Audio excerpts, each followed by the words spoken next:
Hello बच्चों, let's read this question. The question says two non metal atom are likely to form covalent bond on combination.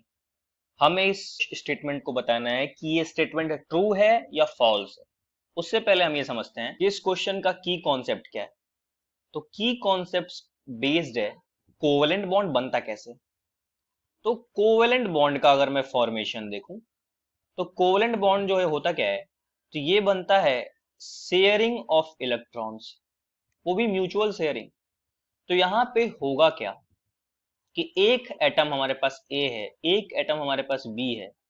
दोनों के पास देखिए, अब ionic bond का अगर हम कॉम्बिनेशन समझें या फिर आयनिक बॉन्ड जो कैसे बनता है वो समझें, तो इसमें क्या होता है, ट्रांसफर ऑफ इलेक्ट्रॉन.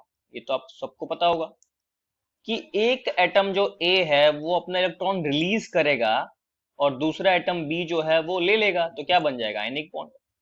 इलेक्ट्रॉन यहाँ पे देखिए, जो पहला एटम होना चाहिए उसका आयोनाइजेशन एंथैल्पी वो क्या होना चाहिए, लो होना चाहिए, क्योंकि इजिली इलेक्ट्रॉन निकाल ले. और बी का एफिनिटी जो होना चाहिए क्या होना चाहिए, हाई एफिनिटी होना चाहिए इलेक्ट्रॉन की तरफ, और तुरंत गेन कर ले. लेकिन यहाँ पे जो दो नॉन मेटल है, नॉन मेटल का मतलब क्या होता है, मेटल्स मतलब इजिली इलेक्ट्रॉन रिलीज कर दें, इजिली इलेक्ट्रॉन क्या कर दें, रिमूव कर दें. लेकिन नॉन मेटल्स क्या होते हैं, नॉन मेटल्स क्या करते हैं, इजिली इलेक्ट्रॉन रिमूव नहीं कर पाते हैं. Not easily electron removed by non metals. Okay, मतलब नॉन मेटल्स से इलेक्ट्रॉन इजिली रिमूव नहीं होगा. अब इलेक्ट्रॉन रिमूव नहीं कर पाएंगे तो करेंगे क्या, इलेक्ट्रॉन की शेयरिंग.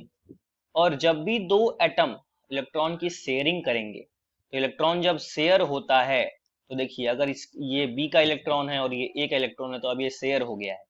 अब शेयरिंग की वजह से बनने वाला बॉन्ड जो है वो होता है कोवेलेंट बॉन्ड. तो यहाँ पे इस स्टेटमेंट, ये जो स्टेटमेंट दिया है कि two non metals atom are likely to form covalent bond on combination, बिल्कुल ही ट्रू स्टेटमेंट है, इसमें कोई भी गलत नहीं. Thank you and best of luck.